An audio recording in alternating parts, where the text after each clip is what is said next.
Retour au bercail de certains éléments de la police nationale congolaise et des forces armées de la République démocratique du Congo. Ils sont une quarantaine de policiers et militaires et des FARDC qui sont arrivés à Béniville après s'être échappés des rangs du M23 AFC qui les avait pris de force depuis l'occupation des Goma et des Bukavu en janvier et février dernier. Ces agents de l'ordre et de sécurité ont été présentés au vice-gouverneur policier du Nord Kivu, le commissaire divisionnaire Louis Segon Karawa, ce jeudi 6 novembre 2025, au quartier général du commissariat de la police nationale congolaise, ville de Béni. Le vice-gouverneur a félicité ses compatriotes pour leur courage et le sens patriotique. Il leur a donné l'assurance que leurs droits sont garantis en tant qu'agents de l'ordre et de défense. Eloko malamu lokwa bondimaki message wana oyo mokonza mboka pesaki alobai ke muto nyonso azonga paseza mboka na bino bokoza na ngambo ya batomboki te bobomaka bandeko na bino bondimi kozonga me bozonga na bosolo na kati na bino so moto aye na makambo na ye na ndenge na ye po atia biso mobulu atuka kozwa likambo tokozwa ye noki comme ça provincial ya bino malamu awa je pense bazozwa bino en charge namoni pe bato armé baali awa il faudrait kozwa contact na T2 pona ke bato ya armé batia bango na disposition ya secteur opérationnel et voilà ndambo nazana ona ibisa bino yango wana bobange eloko te bozala wana boko bénéficier na badroit na bino nyonso lokola bana mboka o bazana ba telefone na baninga na bango bobenga bango boyisa yango biso tokomi awa bayambiso malamu bazonga baya awa nde pai na bino avenir na bino ezali awa. Signalons que la présentation de ces rendus a été faite en présence du DG des écoles et formations de la PNC Awashango Oumia Vital et du coordonnateur en charge de la réforme de la PNC Silvano Kasongo. Tout bino balandi ya chere na biso voilà toza lisusu na esengo mingi koya awa ko partager na bino les actualités en Mboka Congo ainsi que les analyses. Bon, la kana souci à koluka koyeba Mama Mboka Congo alala kindenge nini ala mukindenge nini. Voilà pourquoi bandeko awa tokobeta masolo parce que tozali na bonne nouvelle que na États-Unis d'Amérique il y a Donald Trump ça vient de tomber ce matin bandeko ba congolais. Boutou Mobimba passe et les kaki tellement mingi. Pourquoi? Parce que tout le monde a qui le M23 AFC a zonga qui n'a orgueil. N'chokande bandeko ba congolais, il y avait un plan B caché. Il y a Donald Trump et toko peta na bino masolo. Il y a le plan B caché de Donald Trump révélé ce matin bandeko ba congolais. Toko beta masolo. Toko solo la awa. Le jeu de la France pour l'obtention du cessez-le-feu qui fait jubiler le M23 AFC.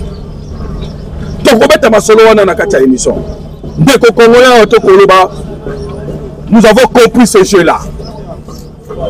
Antonio Guterres, le secrétaire général des Nations Unies, au Boyebi, il est à où s'est prononcé toujours dans le sens, il y a cessé les faits. Bandeko qui est une bonne chose, mais quel genre de cesser les faits? Toko solo genre la cesser les faits et le bango va réclamer. Toko beta masolo bandeko parce que tout cela et va soutenir l'armée rwandaise et va soutenir la rébellion na momo lycée Zamoulaï ba Muteba Guterres Macron, Boulos et d'autres bandes de Congolais ont autant la Bible par déclaration à Bango Awaratia émission. Et nous avons compris qu'ils avaient vraiment besoin de cesser les faits. En ce moment, les FADC Wazalé ont monté en puissance. Donc, on va Masolongo Awa Nakatia émission. Donc, là, au moment où la République démocratique du Congo, le FARDC, pour interpeller le général Pacifique Massouzou ainsi que son adjoint. Tokobeta Masolo, Tokoyebi Sabino, le pourquoi il y a interpellation, il y a général Pacifique Massouzou. Bandeko, au niveau de Rwanda, on est en train de fêter. À chaque fois que Rwanda va fêter les Logomoko, nous devons faire attention. Hein. Je sens que les Congolais, Bazali,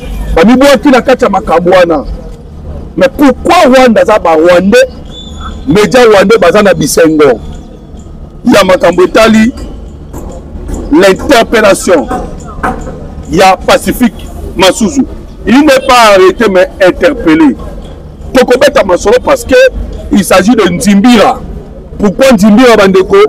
Ezali Nzimbira nde place maman na makambo oyo bandeko Congolais boyoka ki le M23 oyo bazaki ko sepela na Nzimbira na kobetelo pe Masolo wana na kati ya émission.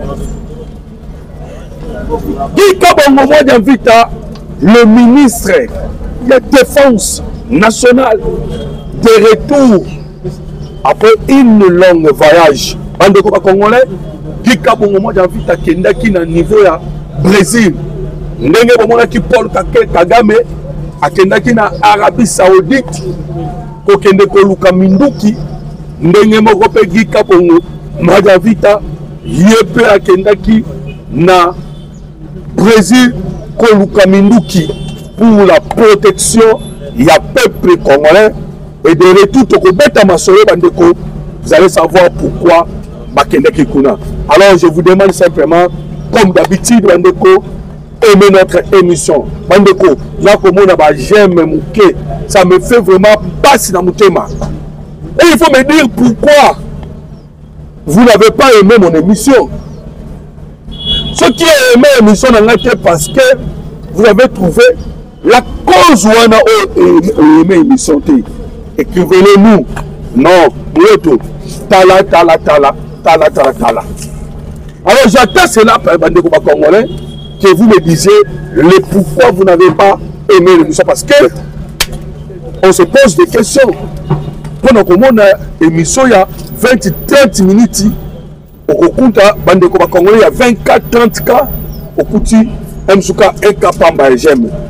Et Bandeko Moussous, Sanaka. Voilà pourquoi nous vous demandons comment ça n'a été aimé mon émission et partager.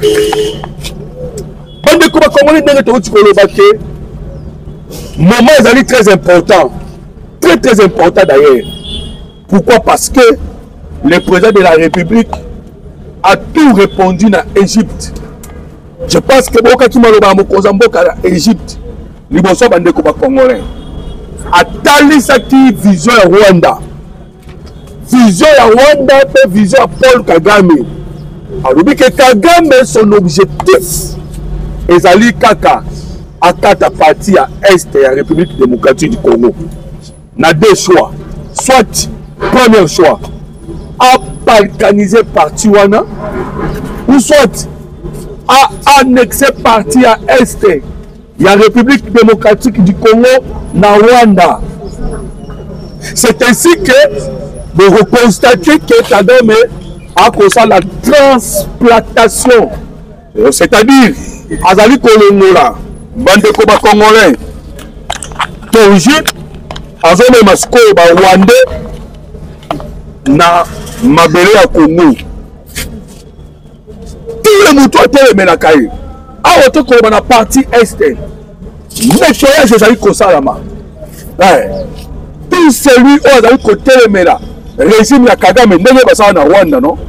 Pour le Rwanda, vous ne verrez jamais une opposition envers Paul Kagame. Tu t'opposes à Paul. Vous savez que Kagame a l'anda même Batulibanda Mboka.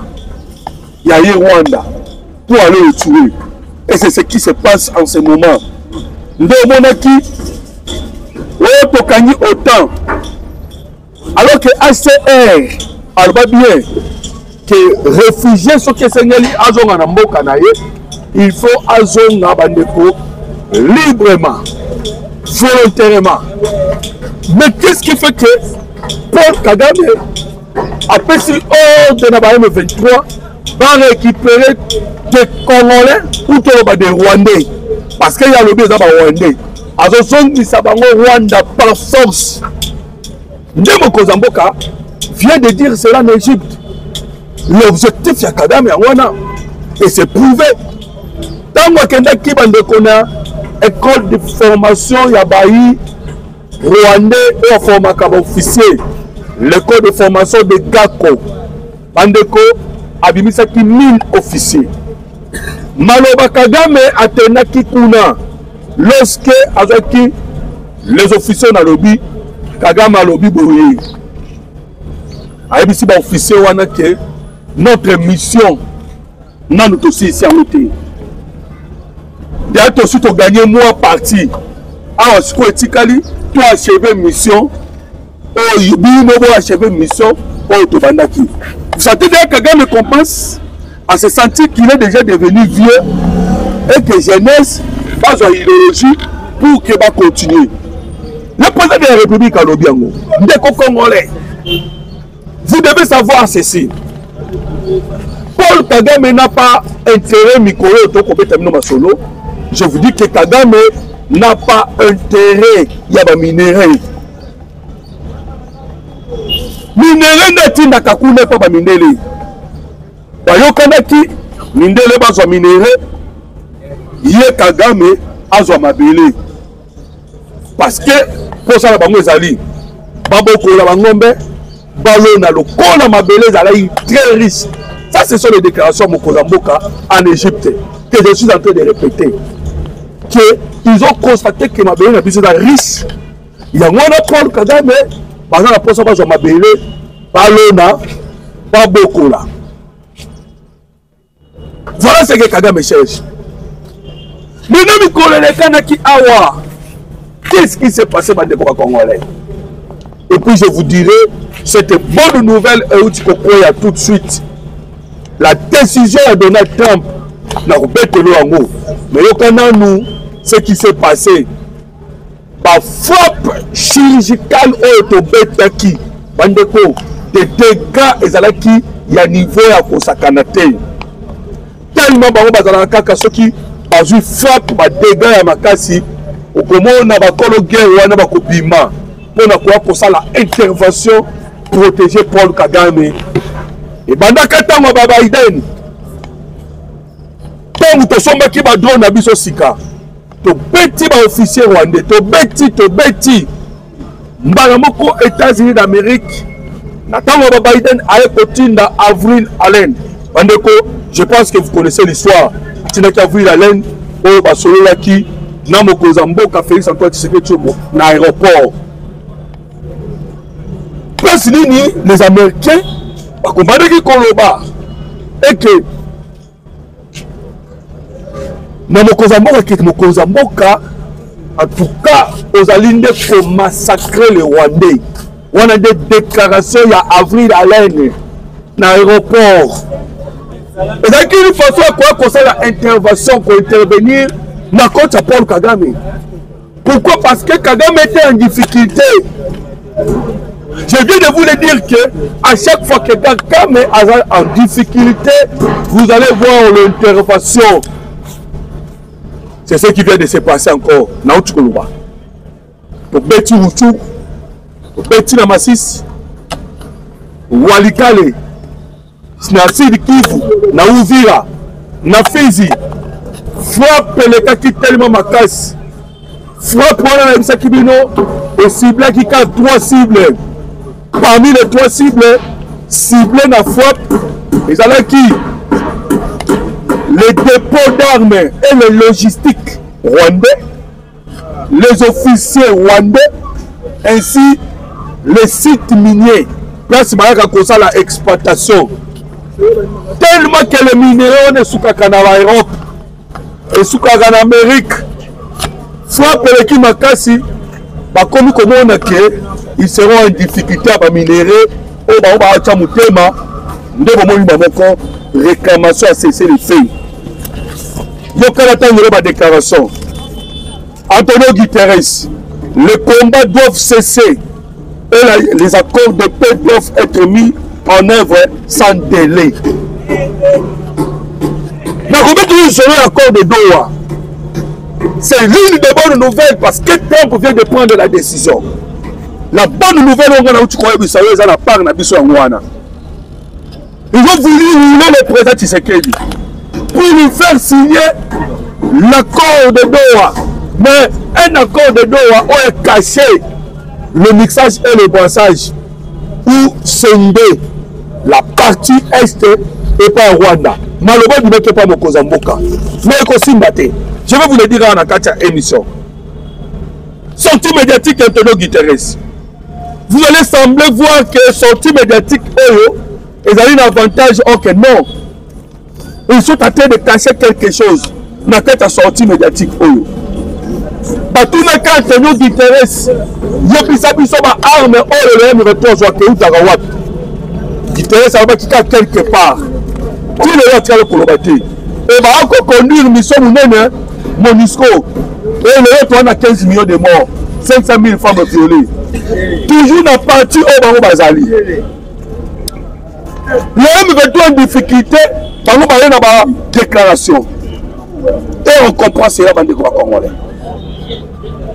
Donc, il soit Milos. Milos a dit la RDC et FCM 23. Les récentes violations du cessez-le-feu menacent de compromettre les acquis. Oh, c'est M23 de la salle à cessez-le-feu, la violation cessez-le-feu. Ils violent le cessez-le-feu pour imposer dans la République démocratique du Congo l'agenda du Rwanda. Et lorsque maintenant tu as comme peta, ne pas comme Kobanga, pas comme Kolela. Emmanuel Macron, Casco Macron. Une réunion à huis clos organisée par Emmanuel Macron afin d'obtenir le cessez-le-feu. Et Emmanuel Macron a réuni la Union africaine. Massad Boulos, Foyassi Moyadema, a sangisa qui bango tout dans l'objectif Moko. L'obtention, il y a cessé le fait. On va cesser les faits. Alors, vous comprenez que nous sommes les Alinini, ce sont les manœuvres. On va voir ça là.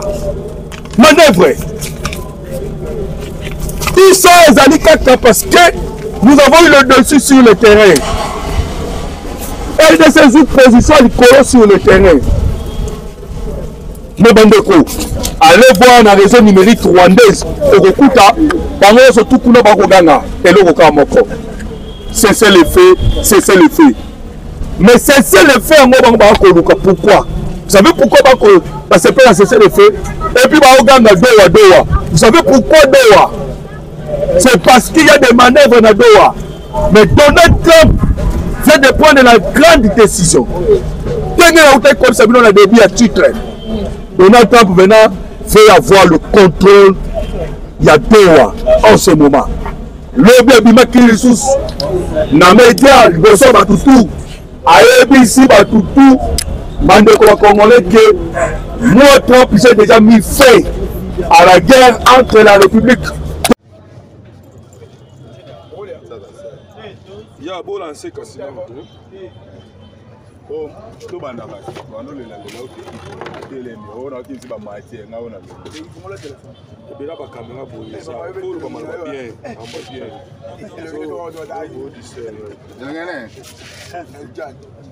Et ça, il change ça. On est le roi de Charles.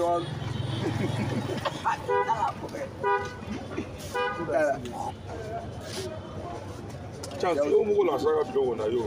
Au kata. Non, bisa kata mit. Eh, maman était là.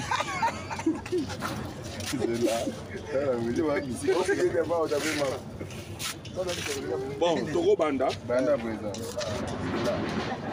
Bon, on tourne. Ça nous positionner, tout positionner déjà payé. Bon, on tourne. On a dit qu'on a matière. ya obi na bangani na tena bana na kanti na kutu kono do sai elema na nya vimbo na mo banga mbe ya tani wana kofi so ngeti ya wo kutu aiso ya ana mbo aiso mwana na 2000 dollars ina ba azina 2000 dollars na mela mwa bande kanu za kiwapi tumisa na tunachana sawa ekota mbote bande kwa ekota ekota mtoto ni mtu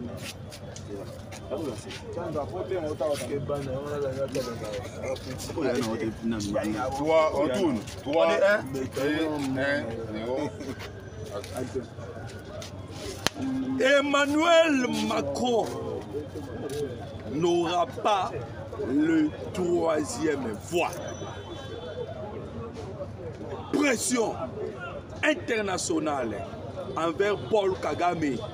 Antonio Guterres vient de sortir de son silence. Massad Boulos vient aussi de s'exprimer par rapport à la situation STA, République démocratique du Congo. Jean-Luc Abiyarimana, le fils de Juvenal Abiyarimana, répond à Paul Kagame. Agitation au niveau de M23 AFC par rapport à l'ouverture de l'aéroport de Goma. Et tous réclament le cessez-le-feu. Sortie médiatique, Yamokonza Mboka Félix Antoine Tshisekedi Tshilombo au niveau de l'Égypte. Après Belgique, le président de la République. Après France, le président de la République Azalaki en Égypte et en ce moment, il est au Qatar, précisément à Doha. Pourquoi faire? Et nous allons aborder tous ces sujets. Nakatia, émission. Mbote ba papa, mbote ba maman, mbote na bino surtout bana ya mboka ya Congo, il y a partout. Oyo boye kolanda émission na biso oyo. Bozalaka na souci na motema pona koyeba la situation ya santé ya mama na bino oyo abengami na kombo ya République démocratique du Congo. Alali ndenge nini, alamuki ndenge nini. Boni bandeko ya Est ya RDC bazo vivre ndenge nini. Nini avancé. Ba ligne bouger to bouger. Est-ce que ennemi azali ko subir? Est-ce que banguna oyo bayaki ko kote la biso na ndako? Position na bango ezali ndenge nini? Voilà pourquoi awa Tomi pesa pasi bandeko ba congolais pour que toyela rabino ba analyse ba information ya makambu oyo ezali kolekana sikoyo na niveau ya Est ya République démocratique du Congo. Bandeko, bonne nouvelle ezali awa to partager na bino awa na koloba na tongo ya lelo. Le Wazalendo oyo ba yebi dossier a cessé le fêter. Awa to ko beta masolo vient de surprendre. Yebi ke bandeko ba Wazalendo bazali kosala la guerre lokola oyo salama na Vietnam. Bandeko, les États-Unis d'Amérique qui battent Tindaka 50 000 hommes bien formés avec des équipements techniques. Et à la guerre autobengaka électronique. Kaka nenge bomo na Rwanda kosa la biso. Mais tellement que ba ndeko ba Vietnamais autobengaka ka ba benga guerre ya guérilla. Et ça ndenge moko na bana mboka ba Wazalendo.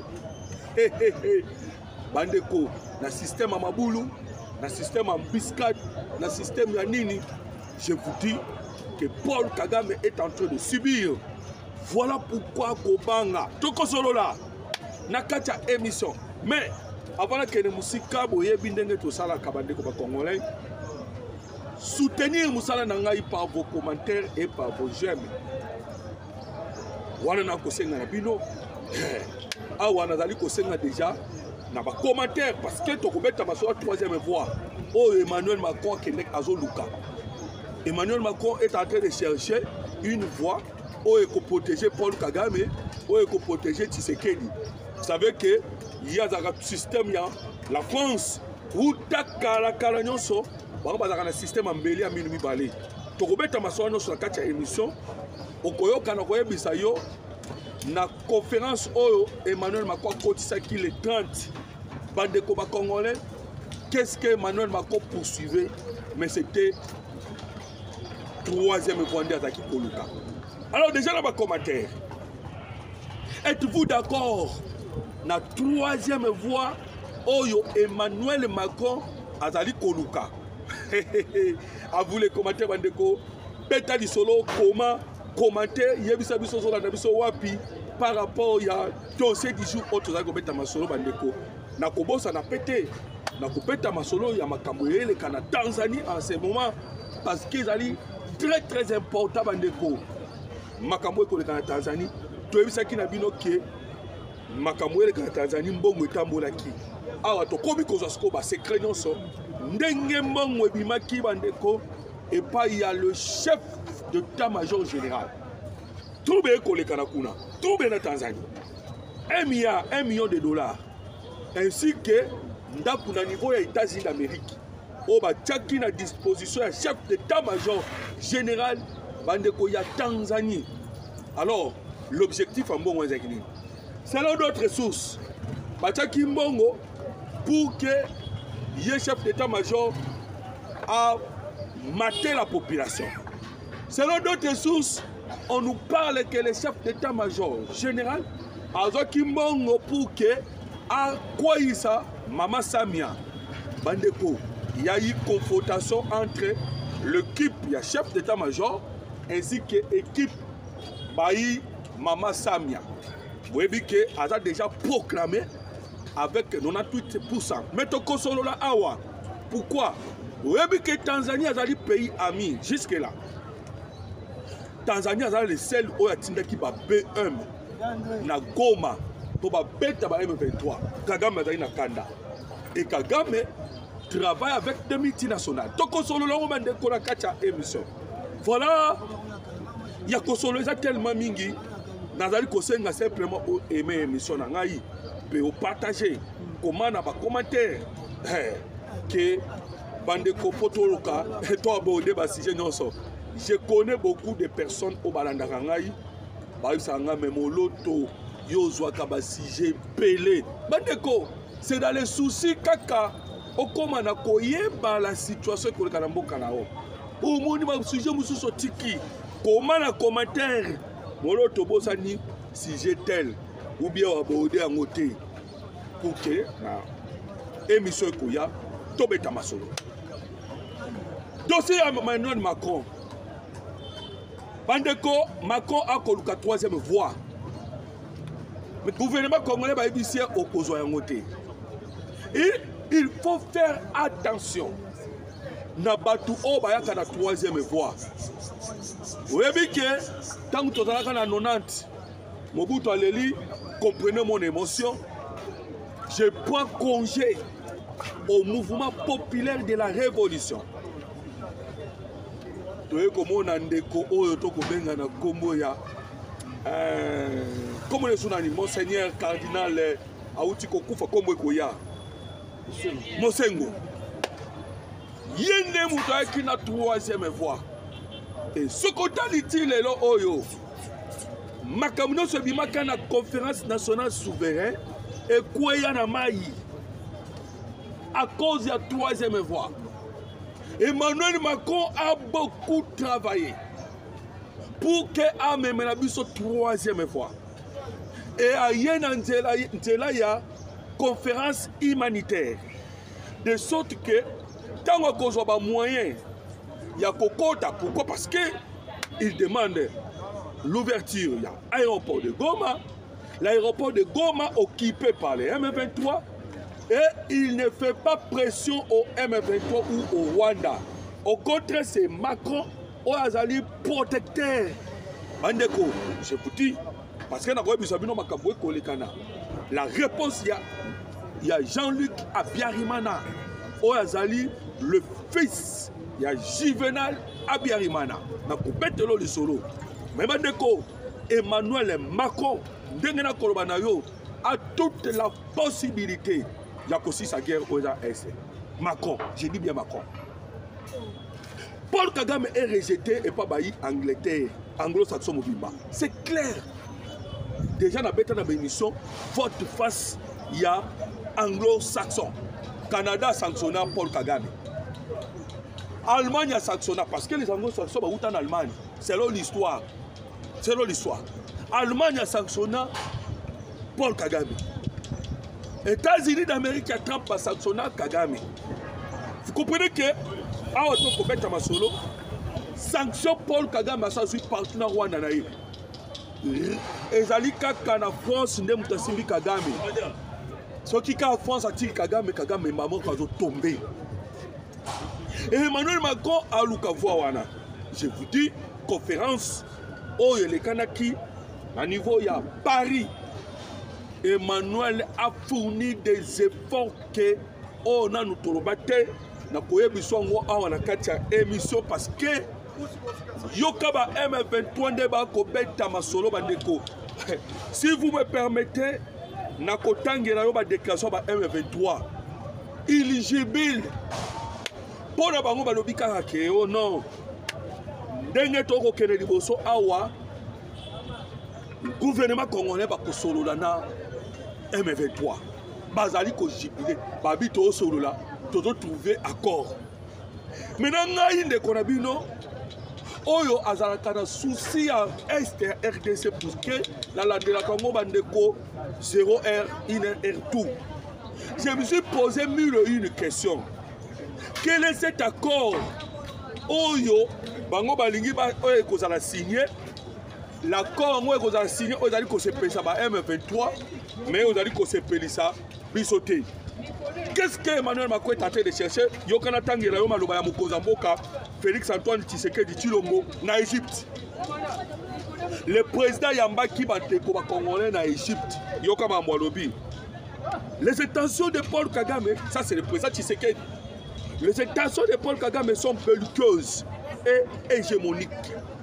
Son objectif est de scinder notre pays et d'occuper voire d'annexer la partie est qui est de terres riches en ressources minérales et agricoles. Tous les analystes là bayoki Tshisekedi dans lobby d'Égypte, balobi o ezali déclaration ya Vatangueur. Déclaration Tshisekedi d'Égypte